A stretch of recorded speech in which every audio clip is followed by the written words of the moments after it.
welcome everyone, my name is Tawess, and today we're gonna paint these three mechs, or actually not all three of them at once, we're gonna paint one of them. These three are the doubles from my clan invasion boxes and, well, other loose things. It's a nice selection of fairly heavy mechs. And we're actually gonna start with the Gargoyle out of all these three. This beauty, a ugliest sin mech that is actually fairly nicely redesigned. I mean, for all intents and purposes, it's a Volvo. It's an 80s Volvo of a mech. Just a random set of boxes. So yeah, this is going to be painted in the Alpha. Yeah, the Alpha. I was about to say Lance. It's not an Alpha Lance in Alpha Company. It's the, what do they call them? Keshiks? God, I'm so not up on my clan lingo. Anyway, it's the first company of the clan Ghost Bear. And I'm going to be trying this paint scheme that they have, which is charcoal gray and blue. I'm not entirely sure if I'm going to stay with this method for several reasons. But we'll get to that in a little while. Now, before we get to that, let's have a little look at what the Gargoyle actually is. The Gargoyle is also known as a Man of War. It is a Clan Wolf production mech, designed to be an upgrade for the Woodsman, together with the Timberwolf. It is a assault mech, clocks in about 80 tons, and well, its basic standard armament is a ER small laser, 2 LB5X autocannons, and 2 SRM6s, which can be seen on this model. And well, for intents and purposes, that packs a decent punch. I mean, it's a bit armed for a mech this size, but it's an early mech. They were still figuring things out. So it has a few interesting pilots. Among them, of course, is Ulrich Kerensky, who piloted the Gargoyle during the clan invasion and the refusal war. And we also have the Sakan of Clan Wolf, Garth Raddick, who did pilot one of these during the Battle of Tukid. Don't ask me to actually figure that out. And, well, that did not go too well for him. Not much more to say about this mech, actually. It's a big, lunky slab of metal. But, for all intents and purposes, this is what we're doing. Now, technique-wise, this isn't going to be that much. Oh, that's a glorious shot, by the way. There's not going to be much to talk about. I'm going to be doing a basic painting. I have actually washed it also in the black wash. Just gets some slightly more darkened, exaggerated. I should put exaggerated. I didn't black wash, the base coated with black. And I'm going to try and bring out some of the black lines. By the end of this is not going to be that relevant, but in some places it does actually give this sort of slight sense of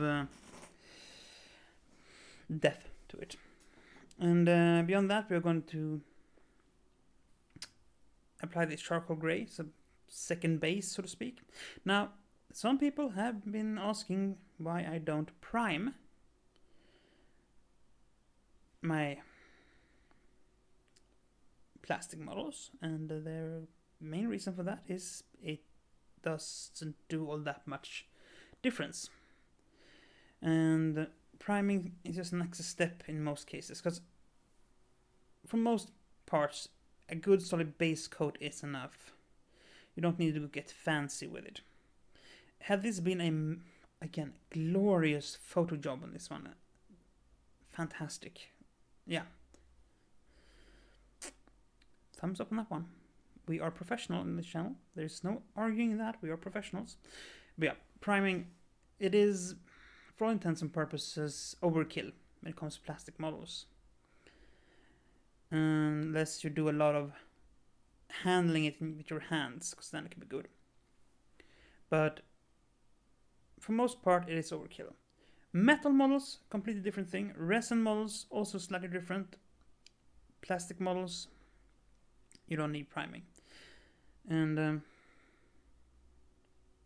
what I mean by priming is having a special, either use a base coat spray or having some sort of special base coating paint that you use to prime black. It's the you base coat anything, and I mostly base coat them to get a good contrast in, because sometimes the plastic is shiny, and having a matte coat of paint over that does help a lot.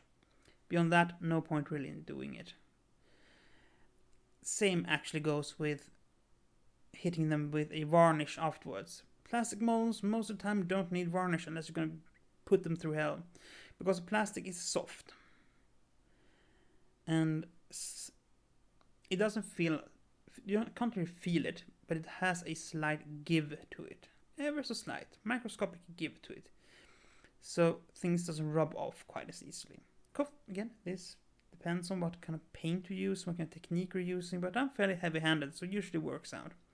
Again, metal models and resin models completely different. Actually, resin models not entirely, because resin is still porous to a degree, so the paint have a pretty nice adhesion to it. But metal models, yeah, you need to go all the way out on those, because it rubs off like crazy. That's why I don't like the metal models anymore.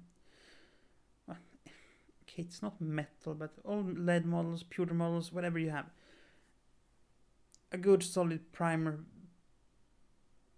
designed primer paint, and a finishing off the varnish, that's pretty much have to. Now, as you can see here, we are going in and trying to liven up the gray a bit, because the gray was way too dark.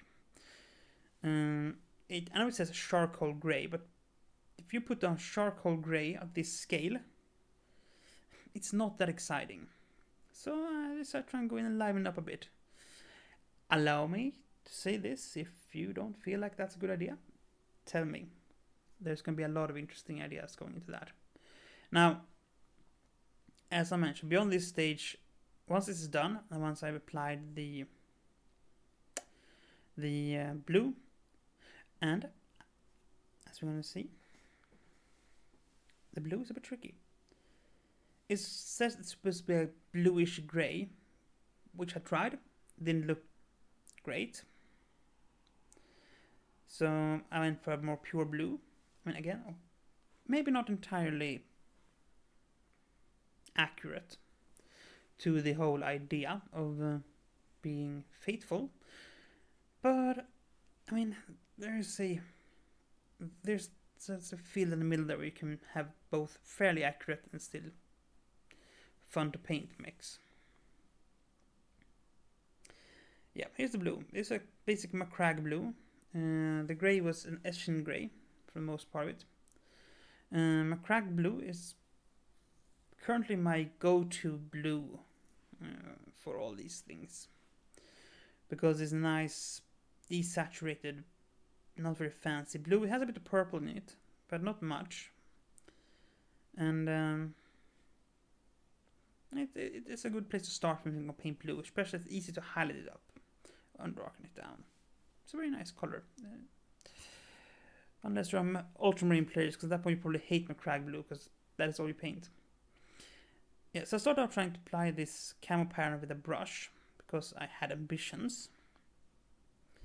And it's not bad, but it's fiddly. It's very fiddly. I am still trying to figure out a good way to paint blue camo. And camo in general, actually. I'm not good with painting camo. I'm considering picking up a tank or something and learning a bit bigger scale. Because again, these mechs are small. They're 28mm scale, but some things get problematic, because while these mechs are still about the same size as a Games Workshop model,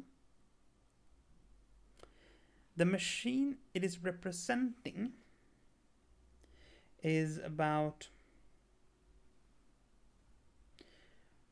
well, 100 times larger. 100 times larger. No, 10 times larger, I'm going to say, but 10 times larger. Meaning that you have to think a bit different. I've been tackling this before, and yeah, it's more grayish. Anyway, I was trying to figure out a good way to do this, and I still haven't figured out, but I have a few more mechs. I'm gonna go for my doubles first and try a few different things out. Gonna try some masking techniques. Heard of, like the blue tack method. I don't have a airbrush. The blue tack method ain't quite as good, but it's still decent enough. Now, somewhere along the line, I was beginning to feel sad. And speaking, by the way, the scale difference, that is one reason my diorama has been on a bit of hold, because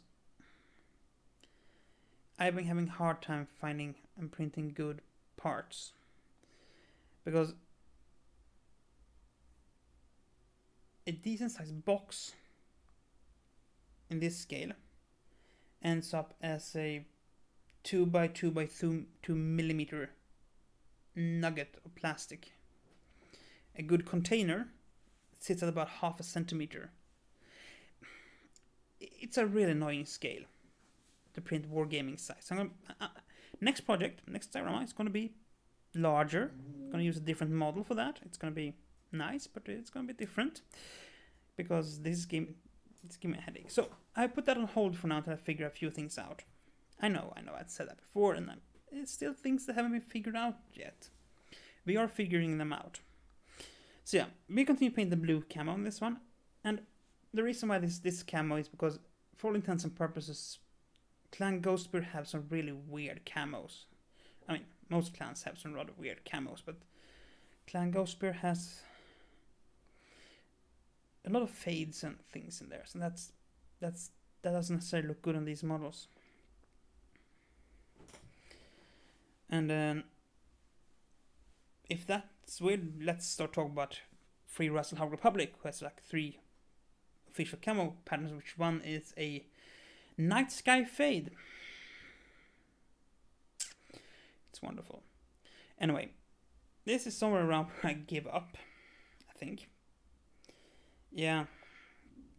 This is when I like put the brush away. Maybe it's looking decent, but here's the brush. Yeet! There goes the brush, and we bring out a sponge. So basically I looked up a few things on how tank painters, military vehicle painters does, and sponging on the camo is apparently a thing. So I decided to try that out instead. Much nicer technique. Works out quicker at least, and I can just go and touch it up with the brush. Anyway, after this it's basically just highlights. I'm gonna leave you viewing this, listening to some sweet music, relaxing, not listening to my grating voice, and well, I hope you could consider liking, subscribing, commenting is very appreciated, because we're still doing this together. I want to get better for you, and well, I can't do that if I don't know what you want me to get better at. So, until next time, stay safe, be kind, and play fair. Bye!